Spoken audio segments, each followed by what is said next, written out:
Bismillahirrahmanirrahim. Assalamualaikum warahmatullahi wabarakatuh.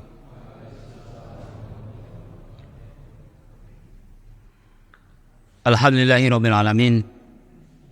Wa bihi nasta'inu ala umuri dunya waddin. Wassalatu wassalamu ala asyrafil anbiya'i wal mursalin. Wa ala alihi washabihi wa man tabi'a bi ihsanin ila yaumiddin. Amma ba'du. Kaum muslimin wal muslimat jamaah Masjid Al-Iman yang kami hormati semuanya, rahimani wa rahimakumullahu ajma'in. Pertama-tama marilah kita senantiasa meningkatkan kesyukuran kita kepada Allah Subhanahu wa taala. Alhamdulillah atas nikmat Allah Subhanahu wa taala. Pada kesempatan malam hari ini kita bisa berkumpul kembali, bisa bermuwajah bil wujuh di masjid yang mubarak insyaallah untuk melanjutkan kajian kita tentang qawaid Qur'aniyah, kaidah-kaidah yang diambil dari Quran. Keduanya, salawat dan salam semoga tercurahkan kepada Nabi kita Muhammad sallallahu alaihi wasallam, juga kepada keluarganya, kepada para sahabatnya, dan kepada orang-orang yang mengikuti sunnah-sunnah beliau sampai hari kiamat. Bapak Ibu yang kami hormati semuanya, rahimani wa rahimakumullah ajma'in. Kita lanjutkan pembahasan tentang qawaid Qur'aniyah ini, masuk pada kaidah yang kelima, yaitu firman Allah Subhanahu wa taala, a'udzu billahi minasyaitonir rajim, wa qad khaba man iftara. Dan sungguh telah rugi orang yang mengada-adakan kebohongan. Ini kaidah yang kelima. Kalau kemarin kaidah sebelumnya, kaidah yang keempat. Siapa masih ingat? Kaidah yang keempat. Kaidah yang keempat kemarin adalah balil insanu ala nafsihi basirah walau alqa ma'adirah. Bahkan setiap manusia itu nanti akan menjadi saksi atas perbuatannya, meskipun dia menyampaikan berbagai macam alasan. Sekarang kita masuk kaidah, dan sungguh telah merugi orang-orang yang mengadakan kebohongan. Ini adalah kaidah yang sangat mulia, yang mengingatkan kepada kita tentang bahayanya berbuat zalim, bahayanya mengada-adakan kebohongan yang akan berdampak negatif terhadap diri kita di dunia, bahkan sampai di akhirat kelak.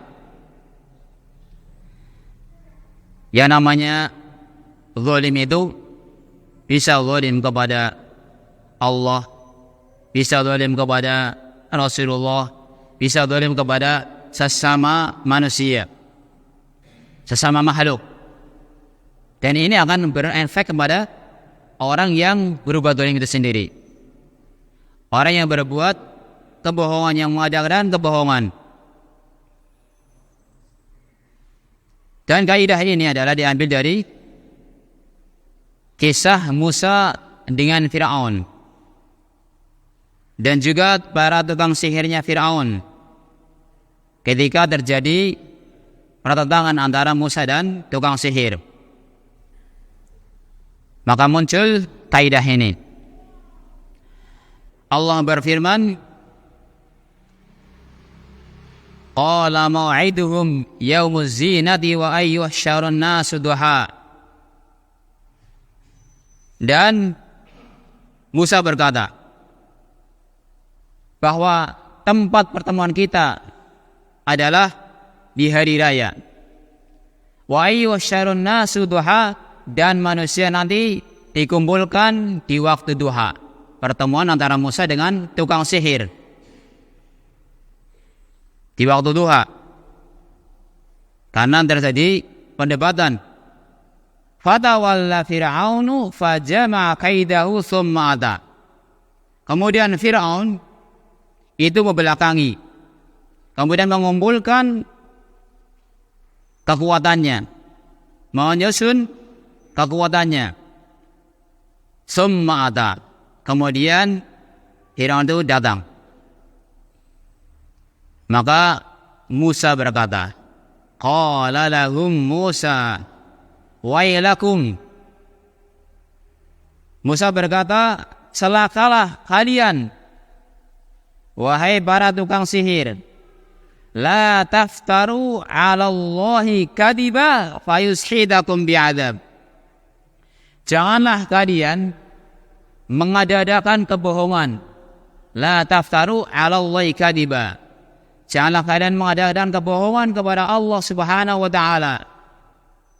Ini Musa mengatakan, menyampaikan kepada para tukang sihirnya, la taftaru 'ala Allahi kadiba fayushidakum bi'adzab. Maka kalian akan tertimpa azab, tertimpa siksa dari Allah Subhanahu wa taala. Kemudian Allah melanjutkan, wa qad khaba man iftara. Wa qad khaba man iftara. Maka sungguh telah merugi orang-orang yang mengadakan kebohongan. Mengadakan kebohongan, dia akan mendapatkan kerugian. Ini jadi kaidah Qur'aniyah yang kelima, bahwa siapapun orangnya yang dia mengadakan kebohongan, baik dalam kehidupan bermasyarakatnya, dalam kehidupan sehari-hari, dalam kehidupan berorganisasi, dalam kehidupan hariannya dia membuat-buat kebohongan, maka tunggu saatnya. Kalau dia membuat makar, tunggu saatnya dia akan merugi. Fatanazau amrahum bainahum wa asarrun najwa. Akhirnya urusan mereka porak-poranda, dan mereka akhirnya berbicara secara sembunyi-sembunyi. Ini Nabi Musa alaihissalam menyampaikan kepada para tukang sihir bahwasanya ketika kalian membuat-buat kebohongan kepada Allah Subhanahu wa taala, kalian akan mendapatkan adab dari Allah Subhanahu wa taala. Jamaah sekalian rahimani wa rahimakumullahu ajma'in. Dijelaskan di sini, wal iftira yutlaqu ala ma'anin minha. Iftira dari la taftaru 'ala Allahi kadiba, kemudian dari wa qad khaba man iftara. Iftira artinya mengada-adakan. Ada beberapa makna. Yang pertama adalah al-kadibu, yaitu berdusta. Jadi kalau ada orang yang berdusta, masuk padanya iftira. Tafsiran pertama adalah berdusta. Kalau dia berdusta nama Allah SWT juga iftira ala Allah, mengada-adakan atas nama Allah SWT. Kalau berdusta atas nama Nabi SAW berarti iftira kepada Nabi SAW, mengada-adakan kebohongan atas Nabi SAW. Juga iftira bisa diartikan wasyiriku, kesyirikan, berbuat syirik kepada Allah Subhanahu wa taala, termasuk bagi daripada iftira. Kemudian yang makna yang ketiga adalah wadzulmu. Az-zulmu yaitu kezaliman. Zalim di mana adalah lawan daripada adil. Ya, kalau zalim adalah wad'u syai'i fi ghairi mawdi'ihi, meletakkan sesuatu tidak pada tempatnya. Nah, ini dari makna iftira. Yang pertama tadi bisa dikatakan berdusta, yang kedua berbuat syirik, yang ketiga adalah berbuat zalim. Semuanya ketiga-tiganya adalah pelanggaran dan dilarang oleh Allah Subhanahu wa taala. Dan nanti ketika berbuat ini akan berefek buruk untuk pelakunya di dunia bahkan di akhirat. Maka penjelasan makna ini telah terdapat dalam Al-Quran dengan makna yang tiga ini. yang maknanya adalah, intinya adalah kerusakan atau membuat kerusakan. Ya, jadi yang namanya dusta kan merusak tatanan. Kemudian syirik, merusak apa tidak? Merusak tatanan. Yang seharusnya dia beribadah hanya kepada Allah, dia beribadah kepada patungnya, pohonnya, atau yang lainnya. Ini menata merusak. Atau zalim, juga kerusakan. Kalau seseorang yang mendolimi kepada orang lain, saudaranya, tidak kenapa-napa, difitnah, didolimi, dia tidak mencuri, dikatakan mencuri, dia tidak berzina, dituduh berzina. Ini namanya zalim. Orang yang berbuat zalim sama orang yang tertuduh tadi. Ini merusak tatanan, menghancurkan tatanannya, al-fasad wal-ifsad. Ini semuanya adalah orang-orang yang berbuat zalim, orang-orang yang berbuat dusta, orang-orang yang berbuat syirik, semuanya waqad khaba man iftara. Sungguh telah merugi orang-orang yang membuat-buat kebohongan. Saudara seiman rahimani wa rahimakumullah ajma'in. Di sini ada perkataan Ibnu Qayyim al-Jauziyah rahimahullah sebagai penguat tentang kaidah ini. Wa qad dhamina subhanahu annahu la budda ay yuhibba ahlul ifdira wa la yahdihim. Dan sungguh Allah Subhanahu wa taala itu telah menjamin bahwasanya orang-orang yang mengadakan kebohongan itu tidak akan beruntung, alias dia akan rugi. Ayyuhaiba, dia akan rugi. Khoba artinya rugi, ya. Ayyuhaiba ahlul ifdira.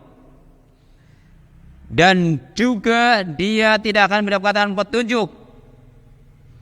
Wala yahdihim wa annahu sayusahiduhum bi'adabihi. Jadi akan mendapatkan adab dari Allah Subhanahu wa ta'ala. Dia akan mendapatkan adab dari Allah Subhanahu wa ta'ala. Maka ini hukuman bagi orang-orang yang mengadakan kebohongan. Ada beberapa gambaran atau contoh-contoh dalam kaidah ini. Yang pertama adalah berdusta atas nama Allah Subhanahu wa ta'ala. Pertama, dia iftira, berdusta atas nama Allah Subhanahu wa ta'ala. Dan dia berkata atas nama Allah Subhanahu wa ta'ala tanpa ilmu. Berarti ini masuk iftira atau mengada-adakan kebohongan atas nama Allah. Ini yang paling besar, bahaya. Di mana Allah Subhanahu wa ta'ala mengingatkan tentang orang-orang yang dia membuat kebohongan atas nama Allah Subhanahu wa ta'ala. Allah mengingatkan di dalam surat Al-An'am ayat 93. Waman allamu mimman iftara 'ala Allahi kadiba aw qala uhiya ilayya wa lam yuha ilayhi syai'un wa man qala sa'uziru misla ma anzalallah. Dan siapa yang lebih zalim dibandingkan orang-orang yang mengada-adakan kebohongan atas nama Allah Subhanahu wa ta'ala. Dia berkata atas nama Allah Subhanahu wa ta'ala padahal dusta. Allah tidak mengatakannya. Au qala uhiya ilayya wa lam yuha ilayhi. Atau dia berkata diwahyukan kepadaku sementara tidak diwahyukan kepadanya sedikit pun. Wa man qala sa'unzilu misla ma anzalallah, dan juga orang yang mengatakan akan aku turunkan sebagaimana yang Allah Subhanahu wa taala turunkan.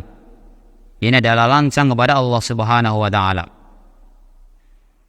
Maka orang-orang yang mendustakan nama Allah Subhanahu wa taala, dia mendapat hukuman dan mendapatkan dosa yang besar dari Allah Subhanahu wa taala. Karena dia berbohong atas nama Allah Subhanahu wa taala. Ini adalah bentuk iftira, mengadakan kebohongan itu kepada Allah Subhanahu wa taala.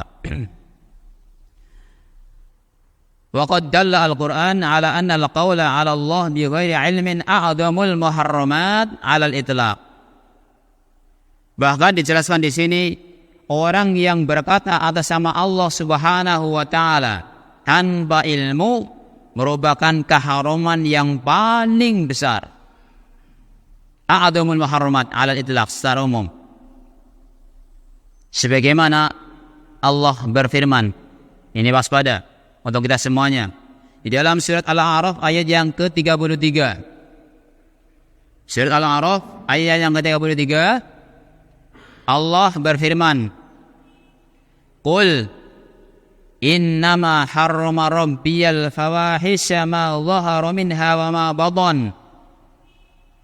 Katakan, hai Muhammad, sesungguhnya telah diharamkan, innama harrama rabbiyal fawahisha, Rabb kami telah mengharamkan perbuatan yang keji, ma dhahara minha wa ma batan, yang zahir maupun yang batin, yang tidak nampak, yang kelihatan maupun yang tidak kelihatan.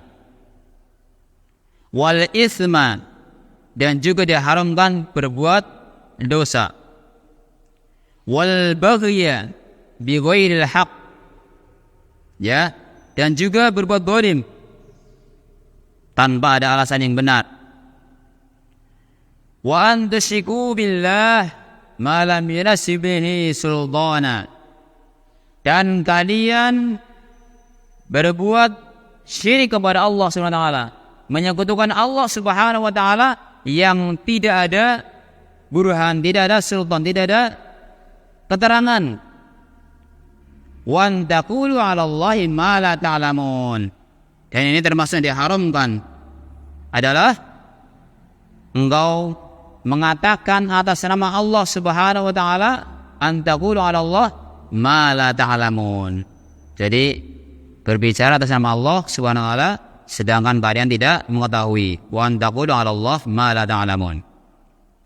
Berarti kalau mengatakan atas nama Allah Subhanahu wa taala sementara Allah tidak mengatakan, berarti dusta atas nama Allah, berdusta atas nama Allah Subhanahu wa taala, dan ini dosa besar.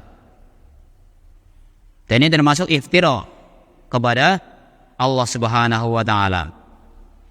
Tadi kaidahnya wa qad khaba man iftara, dan sungguh telah merugi orang-orang yang dia mengadakan kebohongan. Kalau kaidah ini diambil dari surat Toha, ya, surat Toha ayat yang ke-61. Wa qad khaba man iftara. Jamaah sekalian rahimani wa rahimakumullah ajmain. Allah juga mengingatkan kepada kita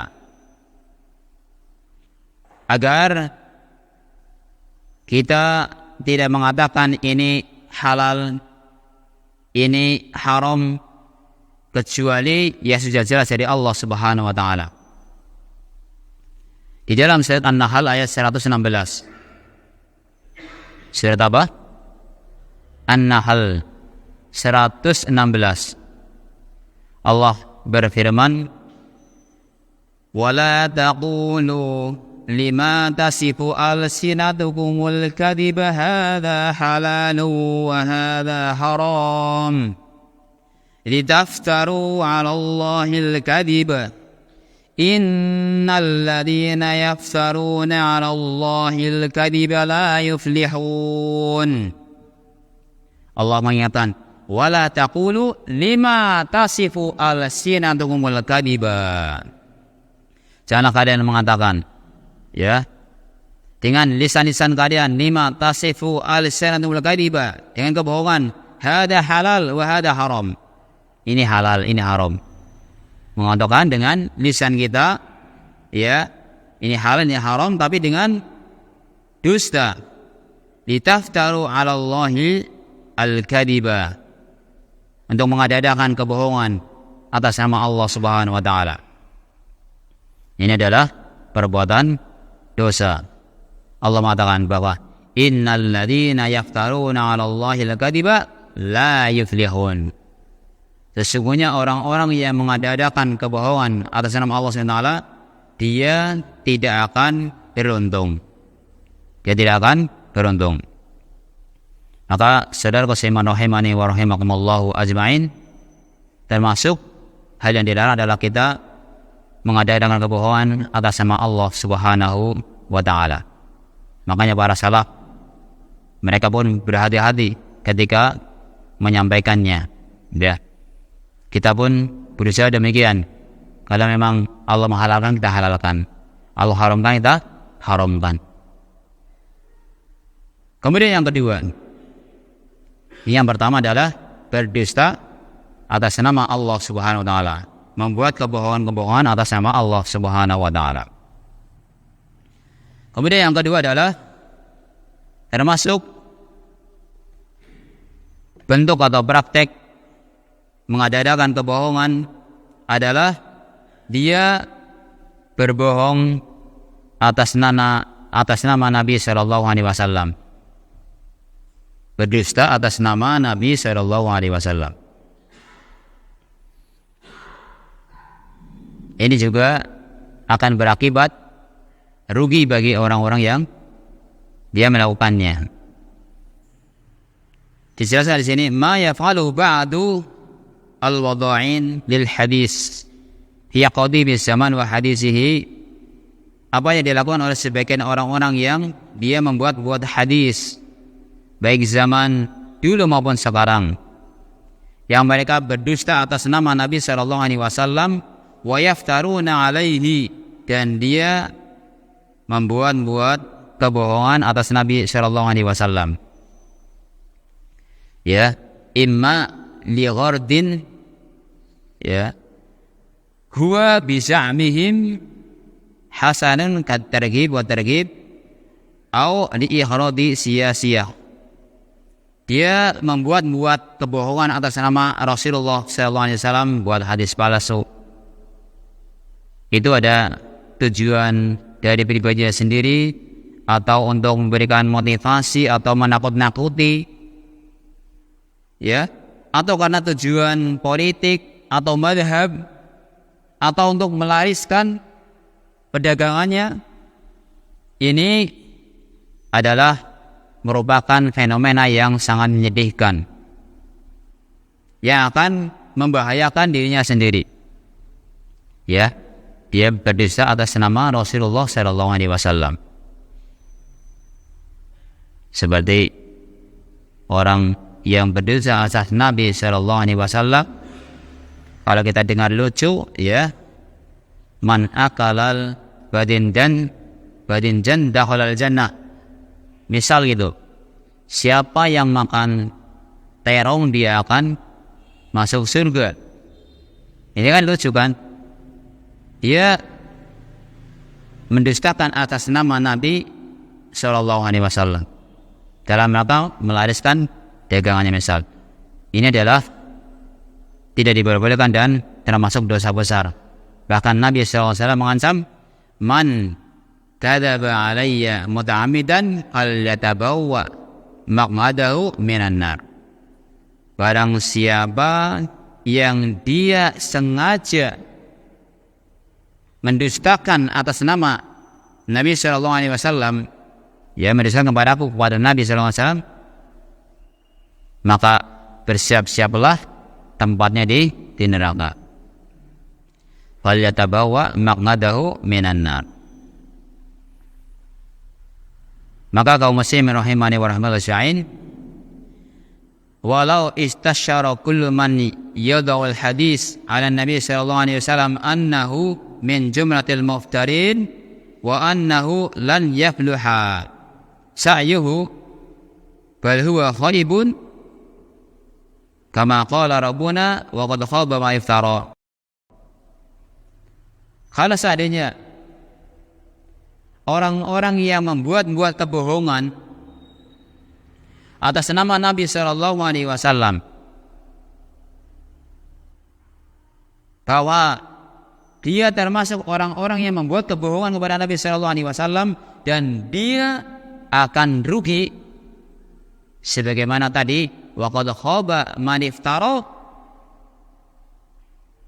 maka dia tentu akan berusaha meninggalkannya dan dia akan berusaha mengalihkan untuk yang bermanfaat, bahwa yang dia sangka itu baik ternyata adalah kejelekan, maka dia akan meninggalkannya. Maka saudaraku seiman rahimani wa rahmatullahi, termasuk mendustakan atas nama atau mendustakan atau membuat kebohongan, adalah membuat kebohongan atas nama Nabi sallallahu alaihi wasallam. Maka kita juga hati-hati, termasuk bahasanya ketika hadis itu maudhu atau palsu, kemudian hadis itu enggak jelas la aslalahu, maka sebenarnya kita tidak sebarkan dan tidak ikut-ikutan. Ya. Ini yang ketiga. Yang kedua. Yang ketiga adalah termasuk membuat kebohongan adalah sebagaimana yang terjadi sesama makhluk atau sesama saudara kita.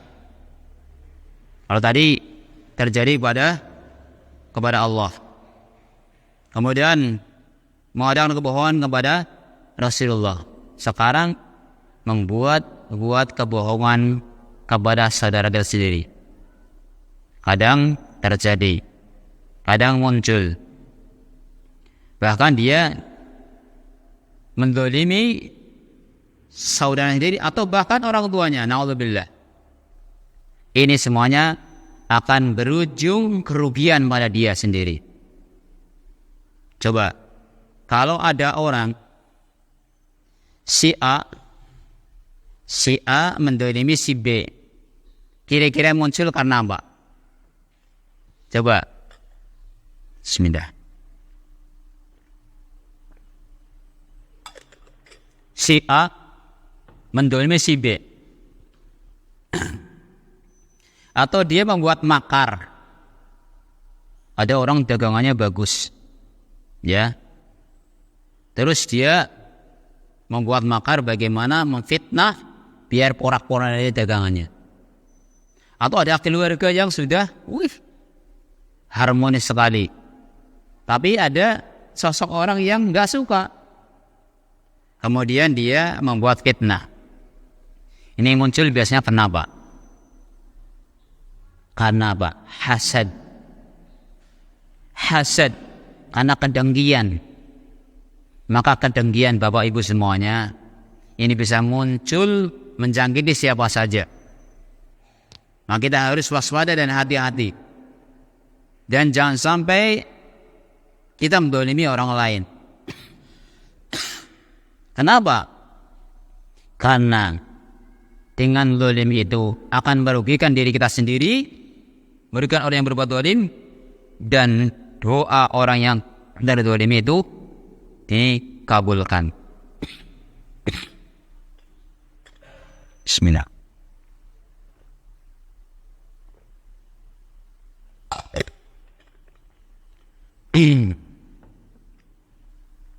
Misalkan bahwasanya yang muncul seringnya terjadinya munculnya kedzaliman adalah karena adanya hasad, kedengkian. Jadi kalau hasad itu kan dia rasa nggak suka kepada nikmat saudaranya, kemudian ingin hilang darinya. Ini namanya hasad. Kalau ada kayak gitu, hati-hati. Jadi diri kita semuanya. Makanya ketika kita melihat saudara kita itu ada yang hubungannya keluarganya bagus, harusnya kita bersyukur. Alhamdulillah. Lihat saudara kita, Masya Allah, usahanya lancar, buka toko juga lancar, alhamdulillah. Ada yang buka usaha baru, kemudian ternyata yang beli juga banyak, pelanggannya banyak, alhamdulillah. Kita saling mendoakan, maka dari sini akan muncul keberkahan. Tetapi ketika hasad, ada kedengkian yang muncul pada diri kita, pertama kita rugi, tidak nyaman. Yang kedua, nanti akan terkena imbasnya kepada diri kita sendiri ketika kita sampai mendolimi orang lain. Di sini kami bawakan contoh. Ada di sini seorang wanita, saya katakan seorang wanita aja, ya. Di sini ada seorang wanita yang dia qadarullah syafala terjadi perceraian. Cerai sampai cerai 2 kali. Kemudian dia melihat ada saudaranya, melihat laki-laki yang punya istri. Yang punya istri, laki-laki sudah punya istri. Ternyata si wanita ini naksir atau ada hasrat sama lelaki yang sudah punya anak ini. Punya suami, punya anak. Saya lah berarti ya. Laki-laki punya istri lah. Punya istri, punya anak, ya. Ternyata dia punya sifat yang tidak baik. Ada kedengkian dan ingin mendapatkan atau jadi istrinya. Jadi istri suami tadi. Akhirnya si orang ini berusaha membuat sebuah isu, ya, isu antara suami ini dengan si istri ini, sehingga isu itu tersebar, terjadilah apa yang terjadi. Akhirnya terjadi perceraian, ya. Bapaknya, ya suami tadi ya sudah punya anak, ya anaknya bahkan disebutkan sampai 5 ini, terjadi perceraian. Sudah cerai, kira-kira nikahnya sama wanita tadi apa tidak? Ternyata tidak, Bapak Ibu. Ya, ternyata tidak nikah sama wanita tadi yang membuat makar. Dan si dia yang membuat makar itu pun dibantu oleh saudaranya, anak TP-nya. Ternyata setelah terjadi perpisahan antara suami dan istrinya ini, suami itu nikah lagi dengan wanita yang lain, wanita yang baik. Yang ini tadi, yang wanita ini ternyata juga menikah dengan lelaki lain yang baik. Yang ini yang membuat makar, yang membuat porak-poranda keluarganya tadi, itu ternyata Allah Subhanahu wa Ta'ala beri sebuah penyakit, ya. Apa penyakitnya? Yaitu kena penyakit kanker. Ya. Dia ternyata penyakit, karena penyakit kanker akibat dolim tadi sendiri. Kemudian saudaranya yang membantu tadi, saudaranya yang membantu untuk mengacau keluarganya, dia mendapatkan musibah terkena sengatan listrik. Nah, ini merupakan apa? Bukti bahwasanya ketika orang membuat makar, berbuat zalim, dia akan mendapatkan kerugian. Kalau tidak di dunia oke, di akhirat jelas. Wa qad khaba man iftara. Dan sungguh telah rugi orang-orang yang mengadakan kebohongan. Yang saya ceritakan ini mungkin terjadi apa tidak di kita? Mungkin terjadi apa tidak? Mungkin terjadi. Sangat mungkin. Hal ini terjadi sangat mungkin. Jadi kalau ada orang yang ngerusih, ingat, nanti akibat yang jelek untuk orang-orang yang ngerusih nanti. Wa qad khaba man iftara. Kemudian saya sebutkan lagi kisah di sini, ya. Contoh berikutnya adalah anak muda. Ya. Ada anak muda yang zaman sekolah dia itu terjadi persengketaan dengan temannya. Dengan temannya terjadi persengketaan. Kemudian akhirnya si A membuat makar sama si B. Ya, karena terjadi perdebatan karena dia lebih pintar dan seterusnya. Akhirnya si B itu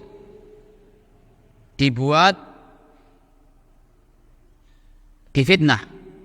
Si B dibuat fitnah. Dengan cara apa? Dengan cara ketika pagi hari berangkat sekolah, dia masukin tasnya. Tasnya dimasukin mukhaddirat. Sesuatu yang ya bisa kayak semacam rokok, ya, rokok atau hal-hal yang bisa obat-obat terlarang dimasukkan pada tasnya. Dimasukkan ke tasnya, kemudian dilaporkan ke satpamnya. Kalau si B itu membawa obat terlarang, membawa rokok dan sini. Akhirnya karena ketahuan, dia ditangkap. Si B itu ditangkap oleh satpamnya. Akhirnya dia pun diasingkan dan dianggap oleh masyarakat adalah termasuk orang-orang yang membawa barang-barang terlarang tadi. Akhirnya dia itu berdoa karena dia merasa terdolimi, karena dia kan tidak membawa barang terlarang tadi. Tapi dia terdolimi, di dalam tasnya ternyata ada. Ini fitnah, mendolimi. Akhirnya dia berdoa setiap malam untuk orang yang mendoliminya. Ini mendapatkan kerugian. Ternyata apa? Ya, ternyata betul apa yang terjadi. Anak tadi yang membuat makar, dia Allah Subhanahu wa ta'ala takdirkan dia terjadi kecelakaan yang akhirnya tangannya potong yang kanan. Ya. Dia tangannya potong dan hanya dia minta maaf pun sama anak yang dulu pernah dizalimi, dia tidak memberikan maaf. Ini akibat orang yang berbuat zalim. Ini contoh yang disebut di sini yang saya pahami. Ini bisa terjadi dalam kehidupan kita. Makanya kalau kita dalam kehidupan kita yang sudah ada rasa dengki, kemudian kita mendolimi orang lain atau membuat makar, sudah. Wa qad khaba man iftara, dan sungguh telah merugi orang-orang yang buat kebohongan, maka haram hukumnya. Jadi seorang muslim seharusnya dia adalah bersyukur ketika saudaranya mendapat kebahagiaan. Ada temannya di kelasnya lebih juara, harusnya bersenang. bersyukur kepada Allah Subhanahu wa taala. Ada yang usahanya lebih sukses, lebih lancar, harusnya bersyukur. Kira-kira kayak gitu apa tidak? Kalau jenengan sama-sama usaha, ya, sama-sama usaha, genteng dah. Ada ini kan genteng.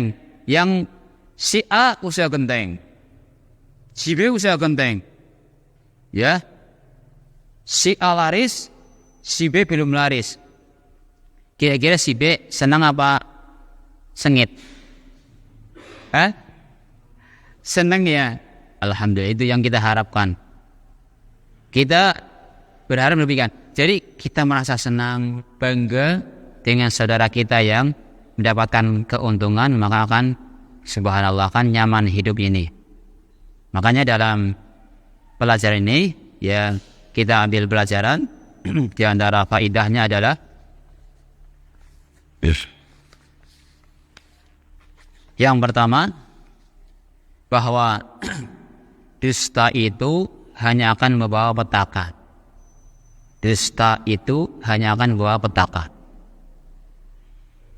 Kalau sudah dia reka-reka membuat kedustaan, membuat fitnah di mana saja, bahkan bisa terjadi di dalam sebuah organisasi, biar turun ya atasannya, maka ingat-ingat akan rugi, ya, akan rugi orang yang demikian. Yang kedua, larangan mengada-adakan dalam agama.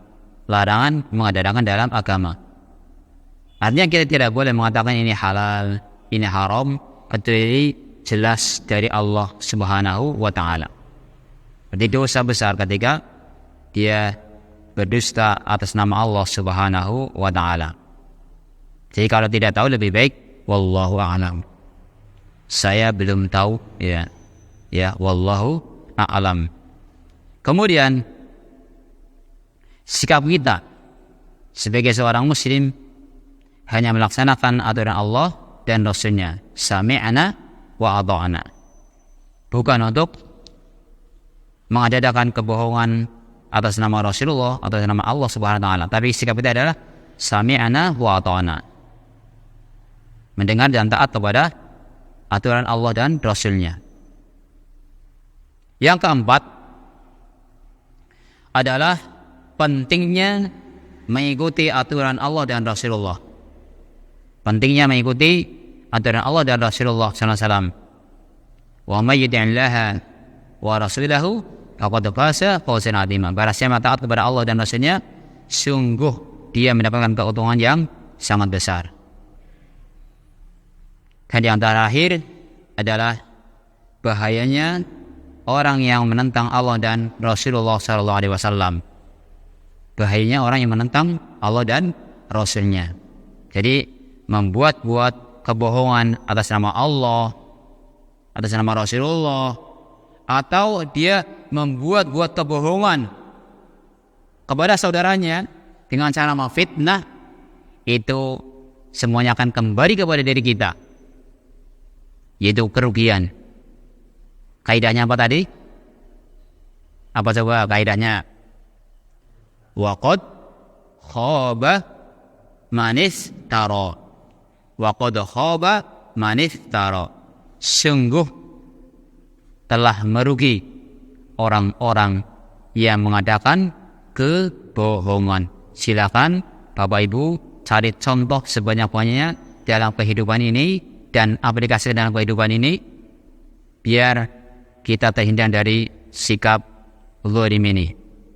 Dan kita harus waspada. Kita berusaha menjadi seorang muslim yang baik sehingga kita akan nyaman, dan kita seorang muslim ingat hadis Nabi sallallahu alaihi wasallam, qad aflaha man aslama wa rusiqa kafafan wa qanna'ahu Allahu bima a'ta. Sungguh telah beruntung siapa?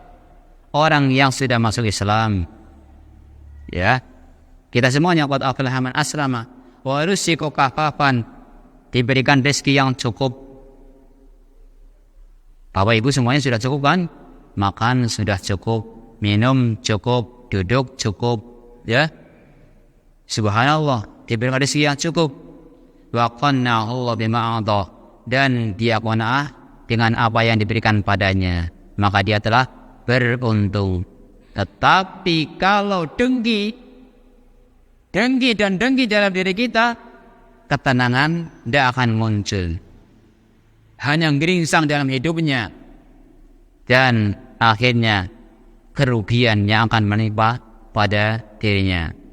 Semoga Allah SWT menghindarkan dari sifat yang jelek ini, dan kita mohon kepada Allah SWT, semoga Allah SWT mengusahakan kita termasuk orang-orang yang husnul khatimah. Amin ya rabbal alamin. Demikian pembahasan singkat tentang kaidah yang kelima. Wa qad khaba man iftara. Insyaallah pada pertemuan berikutnya masuk wasulhu khair. Perdamaian itu indah. Kita tutup dengan doa kafaratul majlis. Subhanallah hamdika asyhadu an la ilaha illa anta astaghfiruka wa atubu ilaik. Assalamualaikum warahmatullahi wabarakatuh.